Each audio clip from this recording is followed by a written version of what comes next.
Hey, welcome to the Noah Network. I'm Adam Lavelle, and we're here to talk about August 13th's N1 Victory Tournament show. Now, guys, when I preview these shows, I'm not going to include non-tournament matches. There are some tag team matches. There is a dark match on the 13th, which I will watch, and I'm trying to debate if I should review them. I did review them for the first night, but I really don't think it's essential. They're fun to watch. They're pro wrestling Noah matches. I will watch and support them, but I think I'm going to make these shows only about the N1. That makes sense, right? I'm making a special playlist on the network page for these N1 coverage shows. So let's just talk about N1 matches, all right? That sound good? That's what we're going to do. But the other matches are worthy of being watched. They're pro wrestling Noah. They're great.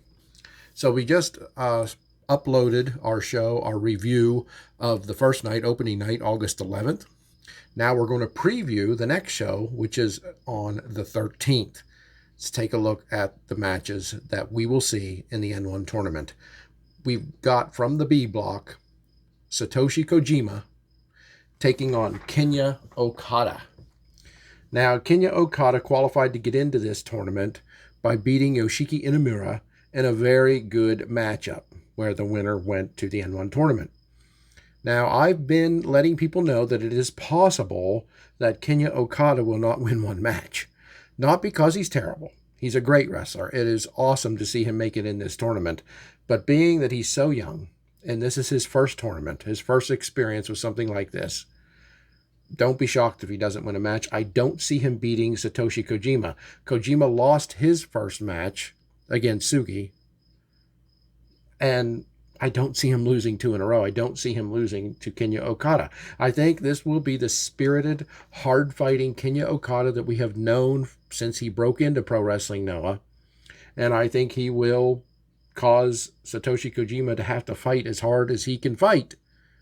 But Satoshi Kojima very likely wins this. If he does not, I would predict Satoshi Kojima will be on his way back to New Japan shortly after this tournament ends. I don't see him losing this, and part of me wouldn't mind if he did, because I would love to see Okada kick it into high gear and get moving in this company, but I don't think it starts here.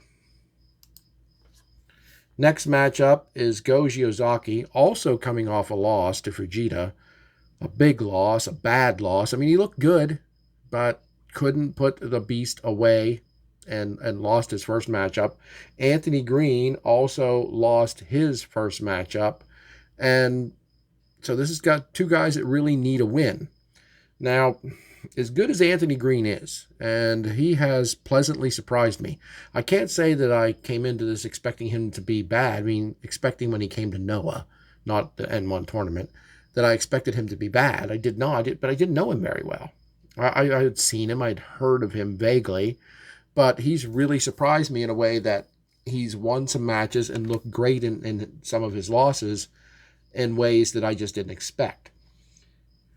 I don't see him beating Ozaki, though. Ozaki is one of the best Noah has to offer, even though he's coming off a loss to Fujita, a bad loss, an unfortunate loss.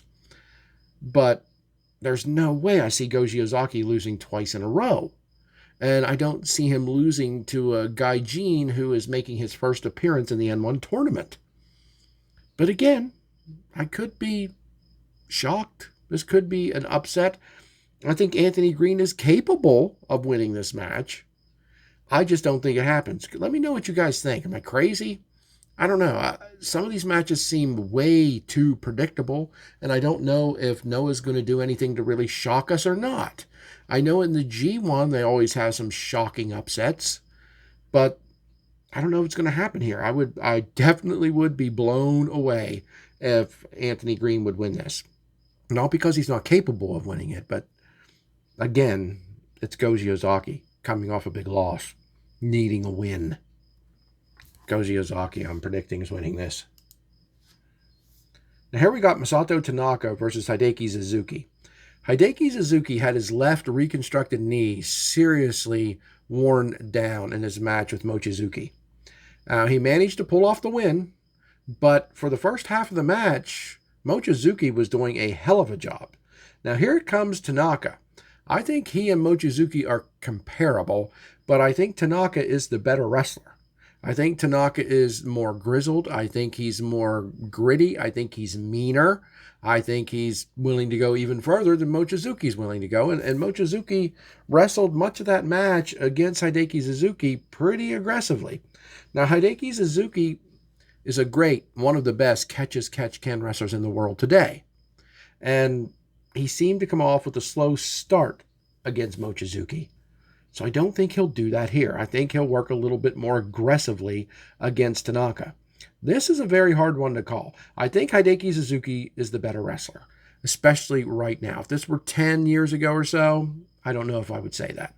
But Masato Tanaka can beat anyone at any time, and it wouldn't really be considered an upset. He is a terrific professional wrestler.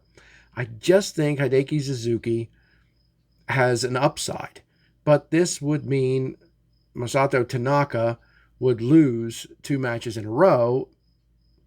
This is a very hard one to call, guys. And I'm going to say Hideki Suzuki wins it only because at this point in 2022, I believe he is the better wrestler. But I wouldn't be shocked if Tanaka gets a win. I really wouldn't. That would put them both at 1 win apiece. And that seems kind of logical to me, but I'll stick with my original prediction and say Hideki Suzuki wins this because he's going to wrestle more aggressively than he did against Mochizuki. Wow. Here we got 2 great, top-notch, top-of-the-line Pro Wrestling Noah wrestlers coming in to their second match with a loss. Kaito Kiyomiya losing to Jack Morris. I predicted it because I just couldn't imagine Morris coming into Pro Wrestling Noah for his first time ever in the N1 tournament not being great. And I mean great. And I believe that he would show that in the match against Chiamia. Now, I'm a big fan of Chiamia. Don't love his new look. I don't hate it, but I don't love the blonde hair and the multicolored boas and tights. But that has nothing to do with his wrestling, obviously.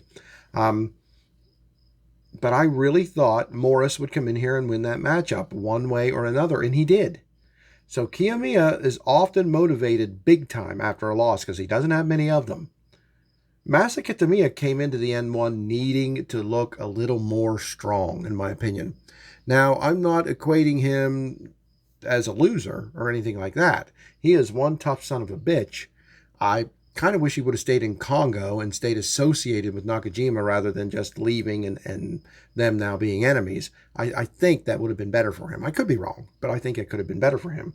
Right now, he's going to have a very hard time overcoming Kaito Kiyomiya, and I don't think he will. I am a fan of Masa Kitamiya.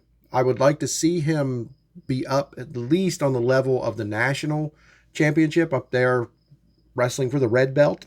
I think he's capable of that. Now he is a multi-time tag team champion, so it's not like he hasn't held titles. But I really love his tough persona. I really love his grittiness. I really love how he'll just eat incredible strikes and shake them off and get in a guy's face. I really enjoy that about Kitamiya, and I would like to see him win a lot more than he does. Now, Kiyomiya, he's just incredible. I mean, unfortunately, came off that loss to Morris. I think he probably overlooked him. I think he didn't realize how good Morris was. And Morris he earned that win. I'm not saying that Kiyomiya gave it to him in any way, but I would be interested in seeing a rematch between those two eventually.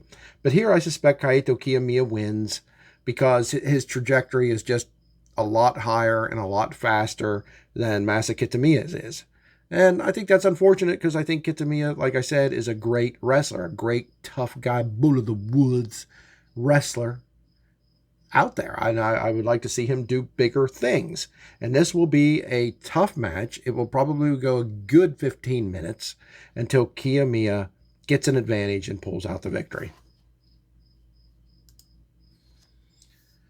Kazuyuki Fujita coming off a huge win over Goji Ozaki, just getting that beast bomb, that power bomb, and taking him out.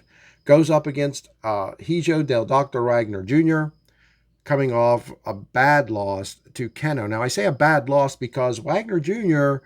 looked great. I really think he looked like a contender for the title one day. I really do. In the very least, he should go up against Funaki for that national title. I think he gave Kenno a hell of a match. And Kenno won because he sunk in a chokehold that Wagner simply couldn't break. And just about anybody that accomplishes that is going to win a match. And that's not me putting Kenno down. I am a Congo guy, and Kenno's one of my absolute favorite wrestlers in the world, him and Nakajima. But look, Kazuyuki Fujita's on another level. He's just on another level from Wagner Jr.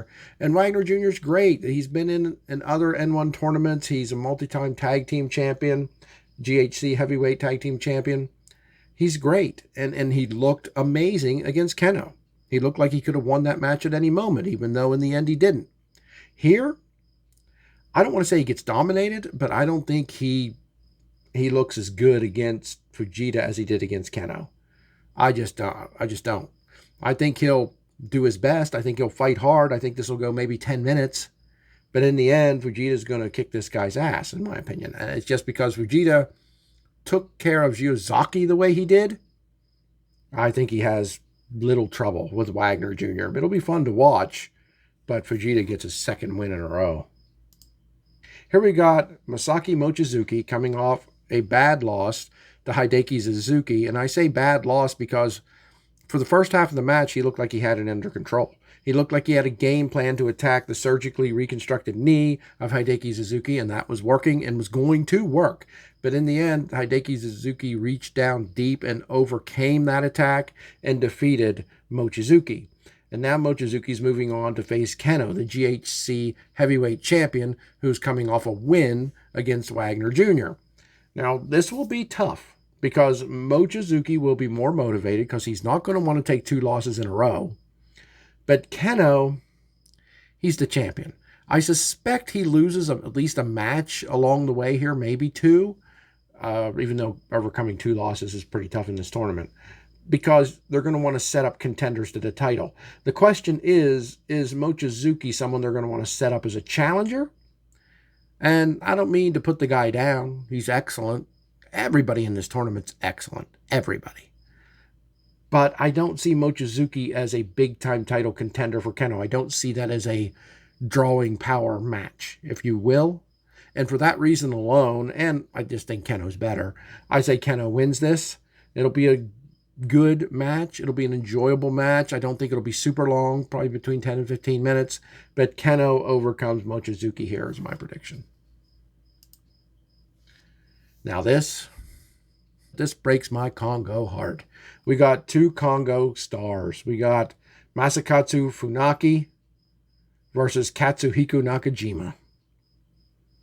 I love both these guys. I love Kenno. I don't know what to do here. I don't know how to pick this here. Ultimately, Funaki's the better wrestler, pure wrestler. Katsuhiko Nakajima, though, is the better knockout artist. Now, don't get me wrong. I know Funaki can knock anybody out as well, but he usually works to knock guys out. You know what I mean? He'll choke them out. He can strike to knock people out, and I'm sure he has a longer reach than Nakajima, which is going to help him tremendously.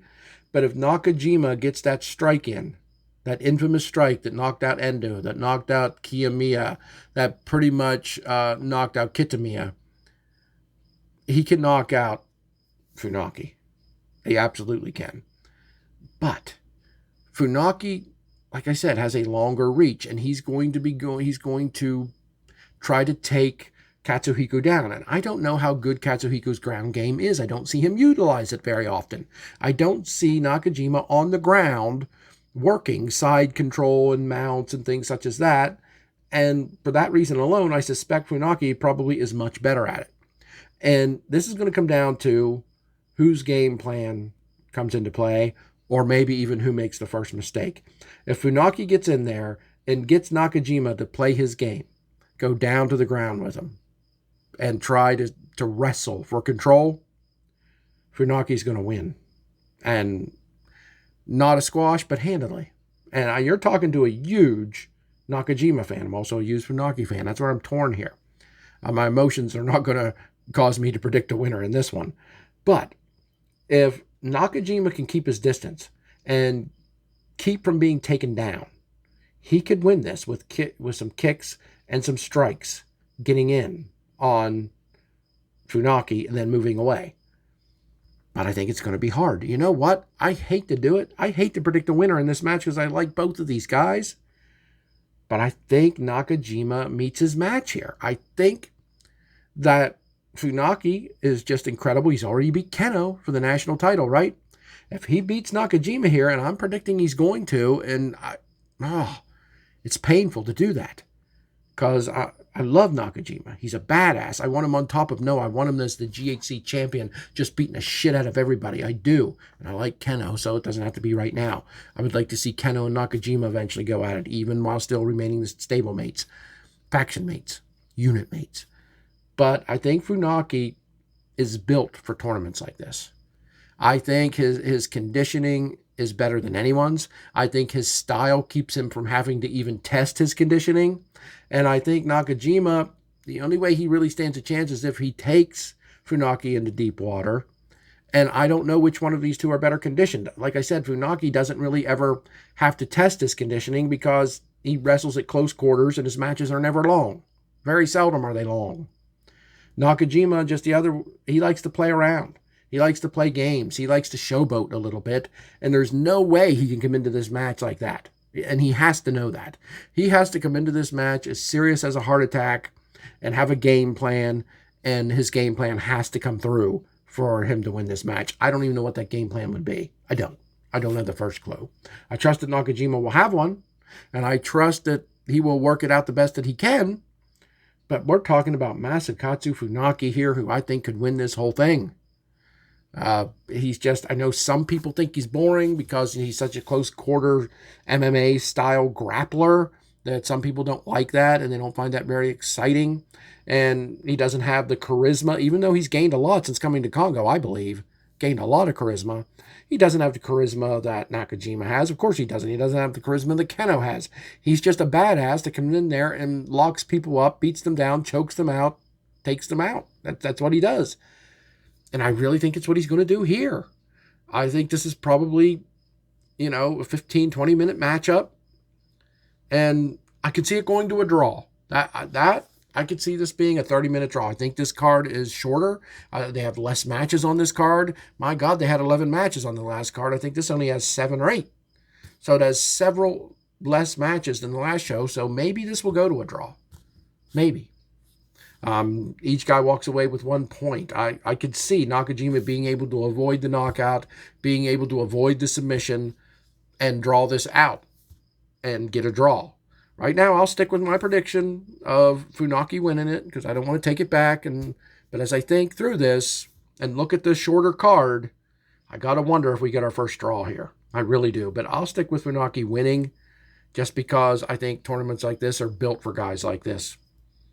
And that's a prediction for every N1 tournament match coming up on August 13th. You can probably see my board over here, but not great. I have a dry erase board. It's a black one with bright blue magic marker on it that tells me what's coming up and what I have to cover and the dates. And sometimes I'm not going to be able to record these shows on the actual day they happen, but thankfully there is a little bit of break between some of them. I digress. But that is Night 2 of the N1. That's my predictions. That's my thoughts. Am I crazy? Where am I right? Where am I wrong? Hey, let me know, guys. This preview will be up very shortly. It will definitely be up hours before this show. So if you want to see what the Noah Network guy, Adam Lavelle, has to say about the show before it happens, check it out. I appreciate it. And we'll be back with the review of the 13th as soon as I can get that recorded and posted after the show happens. Thanks for joining me, guys. I'll see you again soon.